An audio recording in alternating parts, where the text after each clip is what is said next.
From the studios in beautiful Oceanport, New Jersey, welcome to the biggest and greatest podcast ever. I'm your host, Ray K. Stanley Cup champion, New Jersey native, Jim Dowd is my guest today. Jim, welcome to the show. Hey, thanks for having me, Ray. All right. Jim is I believe it's the first New Jersey resident to play for the New Jersey Devils. Is that correct, Jim? Yes, yep. The first and only New Jersey native to grow up here, Brick, New Jersey, play local public high school hockey, be drafted by the Devils my senior year, and then, move on. Lucky enough to play with them, and not only that, but win a Stanley Cup with them in '95. So very fortunate. Okay, let's maybe we'll delve a little bit into early years, then we'll come into the Devils, and then what we're doing now and what you're doing now. You started young. Just tell me briefly how you started, and then as you moved up, the challenges, was it hard to move from grammar school to high school? Was it hard to move from high school to college? That whole run up and the challenges you faced, or did it come easy to you from an early age? Nah, I come from a big family. All my brothers played. There's 5 boys. Pete, Mike, Brennan, John all played. I'm the second youngest. My sister Kim played hockey. My mom played hockey, so it just came second nature. My mother and my sister were the first ones ever to take me skating over at the Ocean Ice Palace when I was 3 years old in Brick, New Jersey. So and then it was game on from there. Okay, so you were a natural, I guess I'll call it. I guess so. From the time I was born, it was all about sports in our house: baseball, football, basketball, hockey. Didn't matter. Wrestling. Any sport there was, we did it all. You know what I mean? And it's obviously helps to have older brothers and older sisters who played every sport. It wasn't just a one sport family, but I guess the two most the favorite sports in our household were hockey and baseball. Did the cross sports help you at all? When you're playing like all the different ones, does that come into play? You're playing baseball, or did you not think of that? Hey, you're quick on this, so that helps hockey, or the hockey helps baseball. Of course, yeah. Anybody will tell you. Every pro athlete can pretty much play any sport, but it all helps with each other. It's great taking time off. They played hockey during the hockey season, baseball during the baseball season. Then the summer, you went and had some fun at the beach. And, then the fall came around, it was football season. But it definitely helps out. Like I said, any pro athlete, they can pretty much pick up anything and grasp it pretty quick. So high school, when I was in high school, I don't even think they had hockey, but I guess when you get there in the 80s, now hockey's coming into play. I don't know how many high schools played hockey, but you come on the scene in Brick, and I think you make it freshman year, right? You make varsity right away? Yeah, yep. And it was great because my brother Brendan was a senior, so it was the only time I got a chance to play with my brother. So made varsity as a freshman, and hockey was the number one sport. It was a football and hockey and football, either or in Brick. Warren Wolf, a lot of people don't realize this, the legendary football coach Warren Wolf, he's actually the one that started the hockey program in Brick. So hockey was huge right from the get-go back in 1960, 61, I believe it was, somewhere around there. So and it was great. It was a community. Everybody played. If you were from Brick, you played hockey. Okay. And you're probably riding the Wayne Gretzky wave because in the 80s, he's coming in and everyone's kind of getting turned on to hockey. Were you like an all-star freshman year, or did you have to, kind of learn the ropes? And then by the time you hit sophomore, junior, you were, the tops in high school? Or how was that progression? No, it was good. I obviously had a really good freshman year. We won the Gordon Cup, which was the league championship, and then we lost in the state finals. Had a really good freshman year, but then it all exploded for me my sophomore year.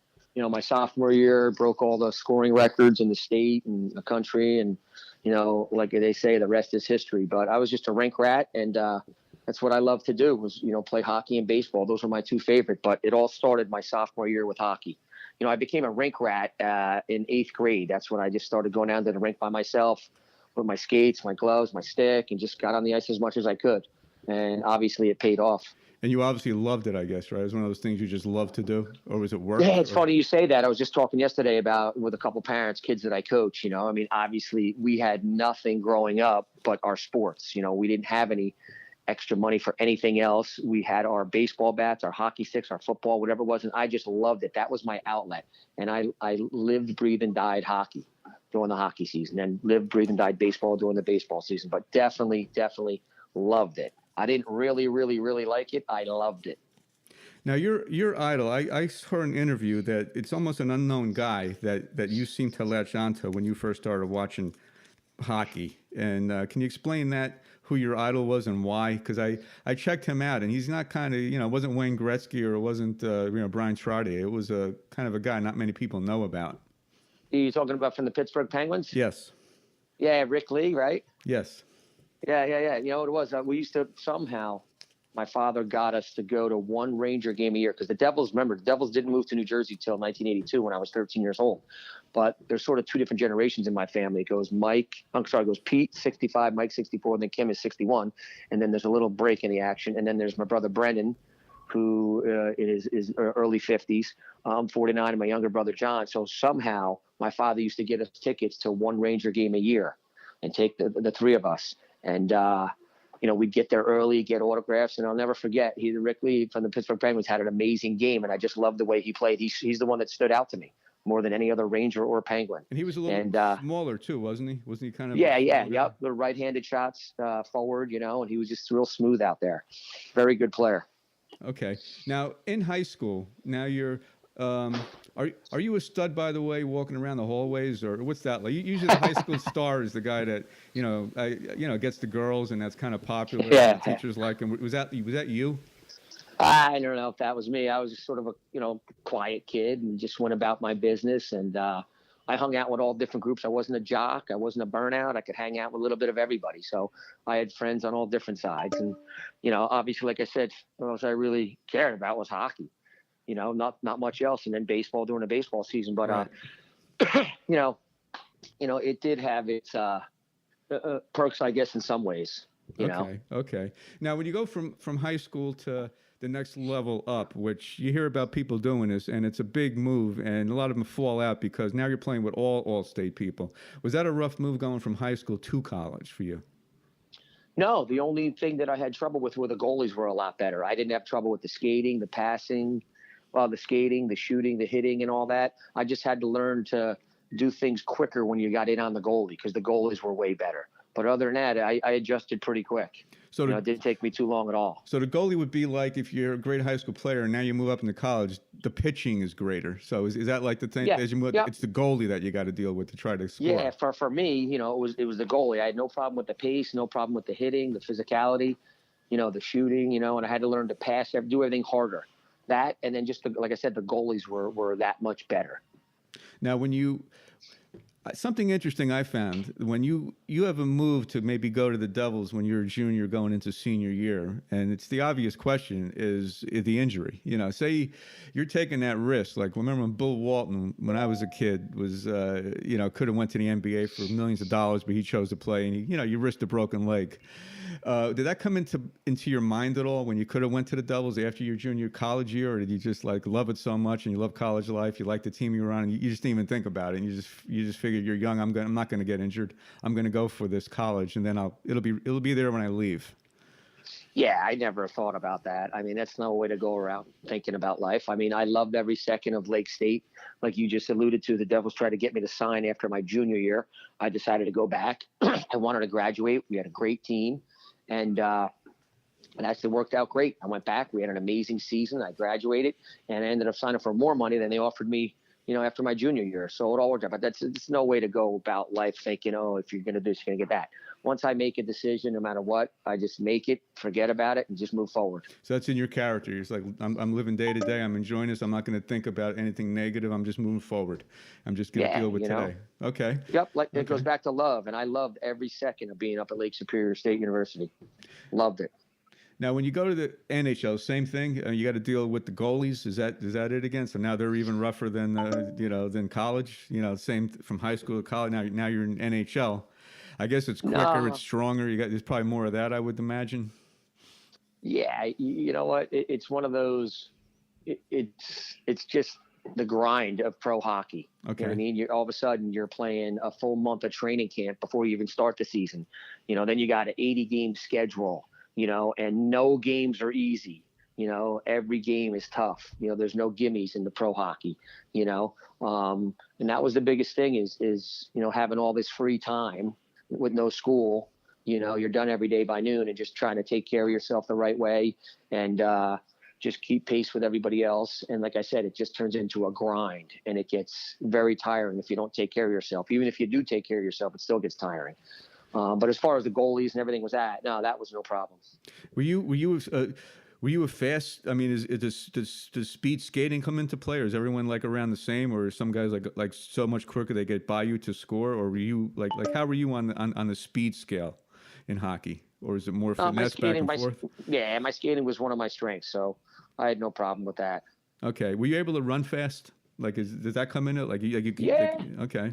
I mean, like I said, I was obviously, pretty good athlete and had no problem with that. My legs, my skating, again, that was one of my strong points. Is there weightlifting in NHL when you hit the 90s? Is that into play then? Is it people pumping, bench and pressing and all that? Yeah, the weightlifting, and all that. We were heavily into that in college. The what's it called? The old Russian exercises. Right. Okay. I can't even think straight right now. The jumps up and down and all that. Speaking of that, why can't I think of what that is anyway? I haven't done them in a while. That's why. But yeah, plyometrics. You want to forget about it. Yeah, our coach in college, Frank Anselone, was huge into plyometrics and weight training and all that. So he definitely prepared us for the NHL. Okay, now. It's been out there, I mean, I've seen it. It's in all the sports. You kind of figure. One of the Canadian players wrote a book about it. Did you, when you're playing? I guess it's a logical thing where guys are a little bigger and a little quicker, and they don't get injured. Do you think about people doing steroids? And I believe you were into health, into fitness. So I don't think you did them. But did you feel that it was in the league at least? I never even thought about it, and I never thought if guys were doing it. Mm-hmm. You know what I mean? Mm-hmm. I mean, I'm sure there were. Who knows? You know what I mean? But I personally never saw anybody take steroids. Okay. It was never talked about. You know what I mean? If guys were doing it, they were keeping it on the down low. But like I said, I've never saw anybody take steroids, and it wasn't really talked much about it at all in hockey. Okay. Because you don't hear much incidences of it in hockey. You hear that old baseball and football. And yeah. You don't hear much about basketball either, actually. Too much about that. No, very quiet on that front. Bicycling, you hear about it. All right, so now your career, you play for 10 teams, so you were in quite a high demand. You mentioned to me once that it was because you were a good guy, you were a good practice player, you were kill penalties. How'd you stick around all those years? Well, when you have success early on in my career, my rookie year, we lost to the Rangers in the conference finals, 7-game series, best of 7. And some people still call that one of the best series in the history of hockey. And then the next year we won the Stanley Cup, and most teams that I was on pretty much for the most part were successful teams. And when you have success when you're younger, teams always want a winner. And then as I got later on in my career, when I became, sort of a role player, I love being on a team. It didn't matter whether I was on the first, second, third, or fourth line. I just wanted to play. Then I found a great role as I got into my 30s as, very important face-off guy, penalty killer, and I could play on the third or fourth line and I wouldn't complain. And then if somebody on the first or second line got hurt, I could fill in no problem. So it was just a great fit, and I just love playing. Now you go pretty much into your 40s, right? Or at least 40. And then I guess at some point, age catches up. I mean, did you feel like when your last training camp and you did not make the team that was, hey, you were close, but did you just know you just didn't have it at that point? You ran the course. Yeah. You had a great career. You were 40 years old, Yeah, looking back on it, I went down and played for the Flyers when I was 40 years old, just turning 41, had a great season. We lost to the Penguins in the conference finals in 5 games. So I'm thinking, hey, I can get another year out of it. But looking back on it, I didn't train that hard that summer, obviously, and went to training camp without a contract. And it just wasn't in the cards. I was 41. And, I mean, hardly anybody plays till they're, upper 30s, let alone early 40s. So it was a great run, and like I said, looking back, that summer, I didn't train as hard as I did the previous 15 years. So. Okay. Okay. And it was like I said, I had no complaints. It was a great run, and my time was up. When you scored the winning goal in the Stanley Cup, I'm I would imagine, other than maybe your first time ever on skates in the NHL, which might have, I guess that must have been pretty exciting. That obviously must be in the highlight. You're scoring the walk-off home run in the World Series analogy. I saw that goal. I mean, was that Is that one of those right place at the right times? I mean, you got to work to get there, and that puck comes right up to you. What was your feeling as that was happening? Like the 3 seconds before you scored the goal. No, it's just one of those bang bang plays. You're taught. Coming up the ice, drive the net, stop in front. You want to score goals, stop in front with your stick on the ice. Good things will happen. And then our Billy Guerin made a great play. Then there was a shot. Paul Coffey gets hurt. Then there's a shot on net, rebound right out. There you go. Just if you want to score goals, go to the net with your stick on the ice. And be ready. Do you replay that in your mind every couple weeks, like when you're laying in bed trying to sleep? Okay, that's it's a pretty big deal. I don't know. No, I know it's okay. Not really. You know what I mean? But there must have been pressure. I mean, or do you not think about like a tipping? I'm playing basketball, 2 seconds NBA, boom, ball's out. Just hit. You don't think, which is probably good, I guess. No, it's just you're so focused on the game, you're just reacting and reading and reacting, and that's why you just work hard, and you never know when that big play is going to happen. Nobody knows when it's going to happen, and that happened to be it. You just got to be ready. So it's like you just got to be ready at all. Yeah, it's like life. Just be ready. Is hockey like life? The hockey game? Yeah. Oh yeah. Just be focused. Be ready. Work hard.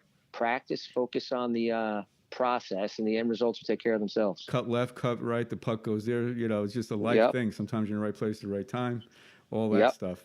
All right, now you take care of your body. You live, you're playing to your 40 and going into 41. I mean, it's the grind. It's all that. You're eating well. You're eating healthy. Now you got a new life, and now you're trying to figure out what to do. It might take a year or two. I mean, I'm sure there's a time that you got to, digest everything and just do nothing, let your brain relax. And now you get into the health and supplement business. Can you tell me about that path? Yeah. When I was 28 years old, my wife and I had a little blip in my career. Like I said, I had success early on. And then when I was 28, all of a sudden, I had signed 2 nice contracts, won a Stanley Cup. And then I'm 28 years old, got sent back to the minors. So, when you get sent back to the minors at 28 years old in the NBA, NHL, Major League Baseball, you're not getting back to the major leagues, the NHL, you're done. And NBA, NFL, there are no minor leagues. So, we had all these teams from Europe calling us. We could have went over there and made great money. We were married. We didn't have kids yet. I said, listen, honey, let's just give it one more year. If we don't make it back, we'll go over to Europe and play as long as we can. And about a month and a half into that season, we're playing in Hamilton, Ontario. That's when we got into the whole organic, natural way of living and supplements. And I said, listen, I'll try anything. And, lo and behold, a month into it, I had lost 8 to 10 pounds. So, and then I got my mind right, my body right through proper nutrition, and the rest is history. I ended up playing the next 12 straight years without a day in the minors. So we've been heavily into the whole nutrition thing as best we can, since we were 28 years old, and we're both 49 now. So it's great.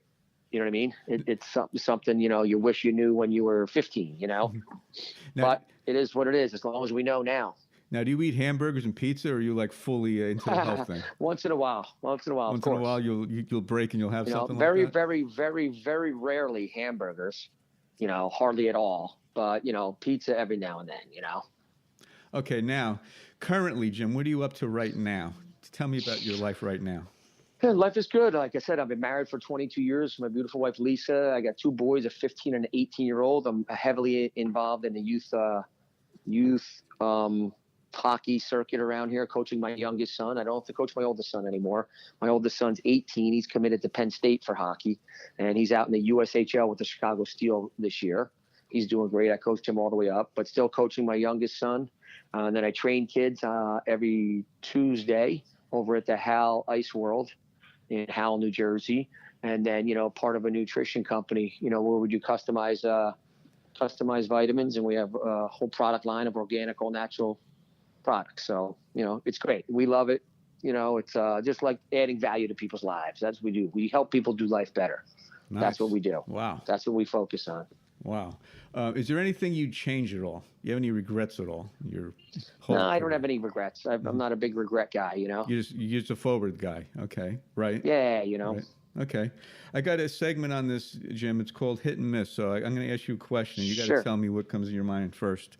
Perfect. 1 word, 5 words, whatever. Okay. Favorite color.